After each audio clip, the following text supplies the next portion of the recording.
श्री स्वामी समर्थ मंडळी सगळ्यांना. तर हा लग्नाचा पार्ट आहे, तुम्ही व्लॉग कंटिन्यू करा. लग्नाची खरी शोभा आहे ना वराडवरती असते. ते जर चांगले दिसतात तर लग्न शोभून दिसतं.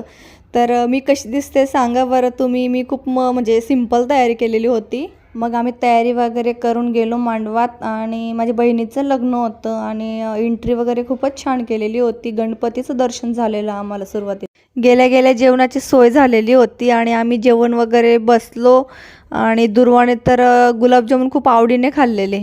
जेवण वगैरे तर पोट भरून झालं, पण लग्नाला खूप टाईम होता त्याच्यामुळे वराड हे पूर्ण गावभर फिरून मग वाजत गाजत हे मांडवात येतं म्हणून खूपच वेळ लागलेला. मला लग्नाची एक नवीन पद्धत सांगते. पहिले नवरी ना मांडवातच राहायची आणि नवरदेव पूर्ण गावभर घोड्यावर फिरायचा. आता तर आता नवरी पण आणि नवरदेव पण बग्गीवर पूर्ण गावभर फिरतात आणि मग मांडवात सोबत एंट्री असते. नवरदेव नवरी खूपच छान दिसत होते कारण जोडी खूप परफेक्ट होती.